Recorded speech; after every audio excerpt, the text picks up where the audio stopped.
rebound man off the deck, puts up the three. So silky smooth, and he's got himself another one. Shai gets it, spins away, baseline shot. Shai puts it in and walks it off in OKC. Giddy keeps it himself and takes it up as he glides with the finger roll.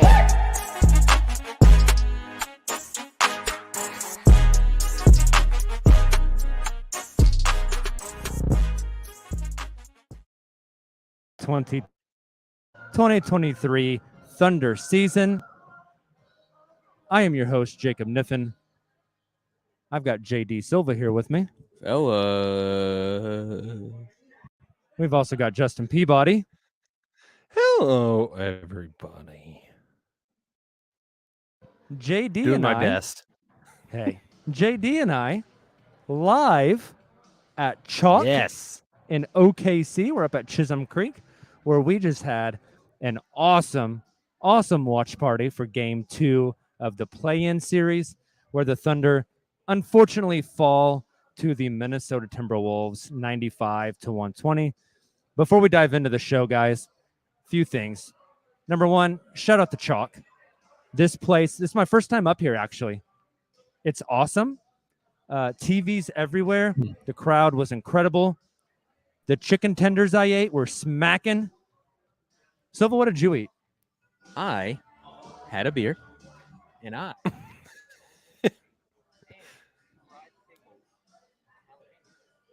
think Silva muted his mic or something. Silva, did you mute your mic? No, Silva got the same mic I got at Thunder HQ that just stops. Uh-oh, we'll Silva share got a the mic, faulty Silva. mic. Hey, that's Share a teamwork mic. right there. They're close. Tell them what you ate. hey everybody. I had a beer. I had We got that part. I had fried pickles and jalapenos, and I had some boneless wings that were all Nice. delicious. Attaboy. Sounds great. Dude, that watch party looked lit. The videos you guys were sending, it looked like a good time. It was awesome. This place was wild. The Thunder Girls came out, took a bunch of photos. I don't know if you guys saw my tweet, but I tweeted out instead of JD saying fellas, it was ladies, which was really Gold. funny. We gave away a signed Shai photo and a signed Josh Giddey photo. Those are Love up it. on the Twitter page as well. Just an awesome night, minus the outcome of the game. Not what we wanted. There's some silver linings. There's also talking about colors. There's going to be a black eye from one Shai Gilgeous-Alexander. The Justin, Nick, literal just black eye of the NBA. the literal, and hey, Termite Man tweeted again today. So shout out to him for Unbelievable. Doubling down on the bit. hey, when you troll, you troll. You got to do what you Yeah. got to do. Hey, Yeah. for him, it's like you with Rudy Gobert. Rudy tried to Touche. kill my boy. If he does that Bro. against Nikola Jokic in the first round, Serbia will sign an official declaration of war against France. It'll be bad. Nick, Justin, just first big takeaways from this game. The youngest team in the NBA did not come out and play how they should have. And that's not surprising. I mean, we saw it down the stretch. Like this team, as good of experience as these two games were in the play-in, I would argue the final 2 weeks of this season were equally as good experience, like games of consequence, or you have to win to make it. And we saw against teams like Charlotte and Detroit and like teams they should have beat, they just didn't. They came out flat. And the Timberwolves, like, let's be honest. The Thunder wanted to win this game, but who needed the game more? Minnesota. That's fair. They're probably Yeah. going to get beat in 4 or 5 in Denver, but like making the playoffs for them is like checking a box. Had they not made the playoffs, that is like just traded for Rudy Gobert and all these picks. Like that's bad news Bears. Like they needed this win. Like big picture, congrats to the Minnesota Timberwolves fans. You needed this one. And the Wolves came out and they played a little bit more desperately than the Thunder did. Yeah, I think it's tough, man. The Thunder, it really never clicked tonight. They looked off all night long. I think we touched on it a little bit after the NOLA game, in that this is a really tough ask. Like the play-in tournament, kudos to how they designed it, because for the 10 seed, it is a steep uphill climb to have to go into 2 straight road must-win games. Somebody said it on Twitter, and it's not quite the same, but like it's kind of like 2 road game 7s in a row. Again, not apples to apples. It's elimination, so it's yeah. It's a good point. It's elimination. The pressure's there. The environment was hostile in Minnesota, much more hostile than NOLA, it seemed. This team was coming off a very emotional win.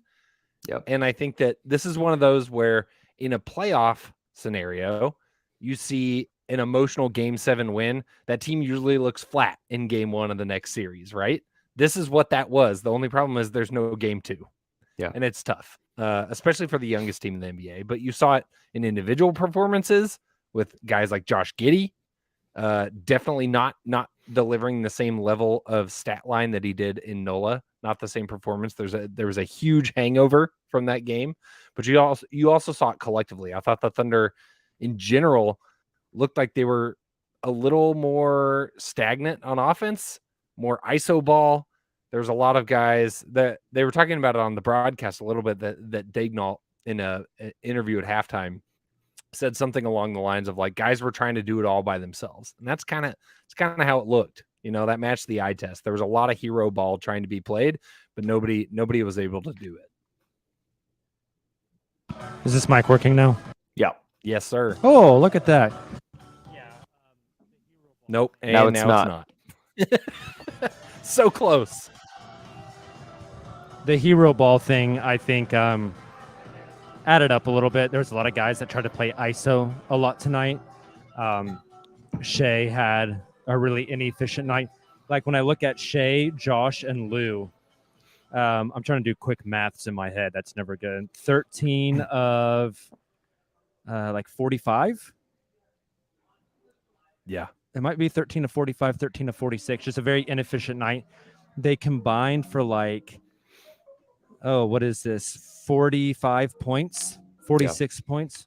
When the other night they combined for what, like 80, 85. Yeah. And so when those guys struggled, you knew it was just going to be a rough night. Shout out to J-Dub.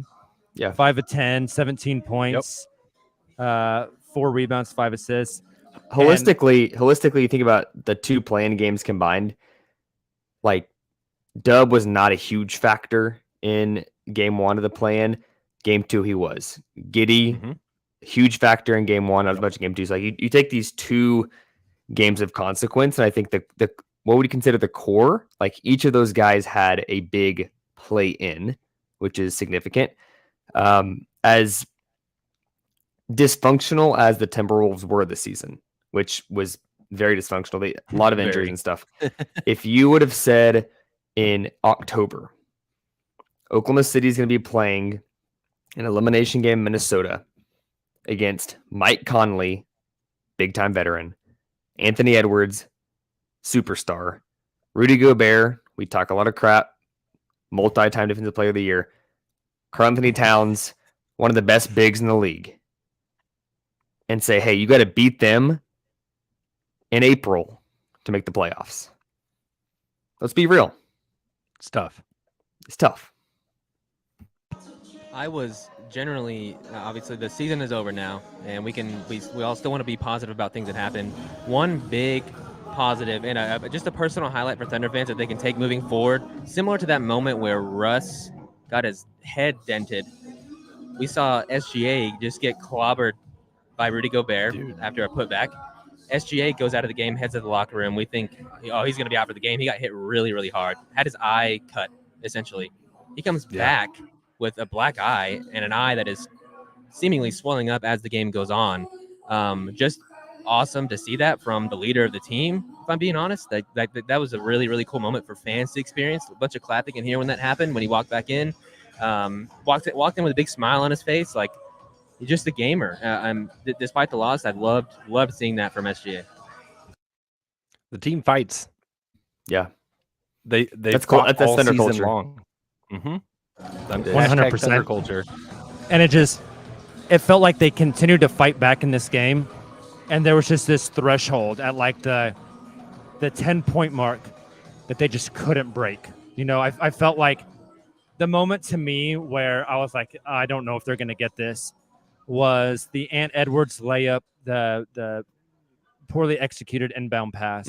Ant steals it and then hits the three. And when that happened, I just thought, oh, that's it. That was those moments we saw down the stretch of like those just brief lapses in concentration from a super young team, like the airmailed inbounds pass from Giddey in, I think it was the Lakers game.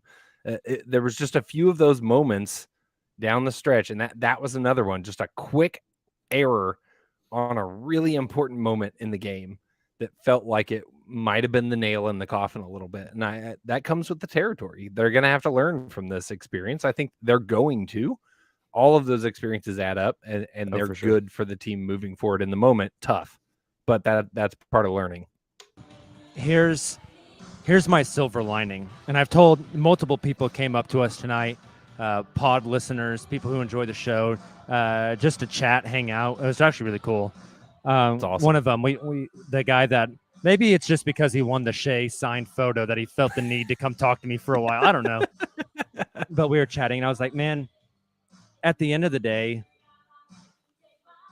they won a play-in game that was like a nail biter down the stretch, had to execute in the clutch. And then they lost the second one. That taste is going to stick in their mouth this summer. That's going to be like the motivational, like bulletin board. This ain't going to happen again next year. So I'm going to go into the offseason. I'm going to work my ass off to make sure this doesn't happen again.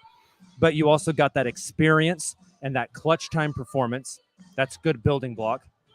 Yep. You now, I don't have Tankathon pulled up. 2% chance at 1B? Yeah, 1.8, I think. Good luck. 1.8? Hey, luck's all you need. So you're telling me there's a chance. I think Wemby aside, like something I've been thinking about talking about on the pod on Twitter over the last couple of weeks is like, as we're talking right now, like this is the pod in which this team pivots from the fun, upcoming Monopoly money, no expectations team. Like this is the last time we talk about them like this, because from here on out, this team externally, like internally, the Thunder are going to have their own mindset on how they view the season. But externally, this is the last time we're talking about the Thunder in which they're not expected to make the playoffs. When 100%. Chet comes back, I don't care who they draft. Going into the next season, all the national pods, all the national shows, local podcasts, it's going to be the Thunder need to make the playoffs. Like they are that kind of team now. And so these kind of experiences are huge. They're going to be the trendy national media, like 6 seed preseason pick. Yeah. Like everyone's going to be like, well, keep an eye on the Thunder. Even if that's way too high of expectations, that's what it's going to be. So it's no longer the fun youngest team in the league. Like if and when this team struggles early next season, people are going to be pissed and like, what are the Thunder doing? Why aren't they getting it together? Like the expectations are going to drastically change this summer. Which, we've enjoyed the last 3 years to varying degrees. Let me say that. This year especially was personally like the funnest season I've been able to experience as a fan. This is one of my favorite Thunder seasons, like since we've been covering the team. Just the vibes were immaculate. Yeah, I was a young lad when in 2010, 2011, when they were playing against the Lakers. And stop reminding me of that, Silva. Trying to make their way in the league. So being able to see the growth of this team, the development of all the players, the maturity of all the players, even something as small as J-Dub really struggling in the Pelicans game and bouncing back here and figuring some things out, the grit from Josh Giddey in that first game, still being aggressive late in this game. You just see it game to game, month to month, all season long, and I am so curious how next season will play out. Like Nick was saying, what their motivations will be. We don't know. We know Chet's going to be added to the roster. We don't know who they're going to draft. We don't know what the starting lineup is going to be. I was thinking just driving here today, who's going to start? Are we going to see Jay, Will, and Chet play together? Now we're going to get into those conversations now. What is next year going to look like? We're going to start the fantasy train. Yep. As much as I don't want to be like the, perpetual thunder-colored glasses, like sunshine pumper, like I think what Nick's hitting on though is like a dose of perspective in this moment is healthy. And you just said it too, Silva. We all thought Chet was here this season, right? Rewind pre-Chet injury. Wow. Big Chet energy. Pre-Chet injury. I tell you, Thunder go 40-42, win the first play-in game, lose the second to the Minnesota Timberwolves in Minnesota. You're probably like, yeah, that sounds right. Like that's a good season. With Chet. Biggest odds would have been plus 10. I mean, this team in January was February plus 800 to make the play-in. Right, exactly. So you tell us last summer before Chet gets injured that this happens, and you're like, I'll take it. That's great progression. Now do it without Chet and get excited for next year because that just takes it to a completely different stratosphere. I think it's like you're talking expectations, Nick, and I think the external national expectations and like Thunder fan expectations are going to be vastly different. Like, I don't think it's absurd to think about this team like fighting for home court advantage next year. I mean, did you hear the ESPN broadcast? First of all, I was going to ping you guys in the Slack. We need to rip this for our new intro. But I don't know who said it on the broadcast, but the closing words as the game ended was like, this team should be looking at championships for the next decade. Love it. That's what's people like. Not next season, probably. Like that's a steep task, but like the national narrative surrounding this team is like, okay, we've seen you guys ascend. You've got Chet coming. You've got a boatload of cap space. You've got a boatload of picks. Like the pressure in 2 years from now is going to be like, if you guys aren't contending for a championship, I don't care if at that point Dub's 24 and Shai's 26 and Josh is 22, like in 2025, the national narrative is going to be, you guys are to the point where you should be contending for a championship. Totally. Great problem to have. Like the Houston Rockets are over here saying like our pick is going to go to the Thunder next year if we're outside the top 5. We got to contend now. Like, don't control our own destiny. Like, it's a great problem to have. It's a great problem to have. But this team, I'm telling you, this is like seriously, this is the last podcast in which there's no pressure at all for this team. I'm excited to see how they respond to that. It's going to be a blast. JD and I got to wrap up here at Chalk OKC. Shout out to Chalk. Sounds like you're getting the closing music. Yeah. Sounds like Stranger Things. This is the get the hell out of our restaurant music. No, it's been incredible here. We've had a blast. Shout out to all the Thunder fans who came out tonight. So we gave away a ton of swag. The Thunder girls came through, gave away a ton of stuff. So we had a great time. Good I stuff. see people in the chat bringing up things like draft prospects and whatnot. Please know we are going absolutely nowhere. You are stuck with us. We've got like season review stuff to do. We've got draft lottery night stuff to do. We've got a ton of draft coverage, like pre-draft coverage to do. And then our annual draft stream. And then we're going to be out in Vegas for Summer League. And then we're going to talk about Summer League stuff. And then we're going to get to August, and I don't know what the hell we're going to talk about, but we're going to be watching Instagram clips of Chet shooting a basketball, and that's all we'll really need to keep us over. Preseason will be here before we know it. It's going to be a blast. Make sure to join us Sunday night, 9 p.m. Central Time, as we will have the whole gang together to talk end-of-season Thunder basketball, our big thoughts, season review. Hey, we may even pull up that old Bets podcast. See who owes some people some stuff. All I know is Nick is going to have an upset tummy by the time we are done with this. Not as bad as Kamir.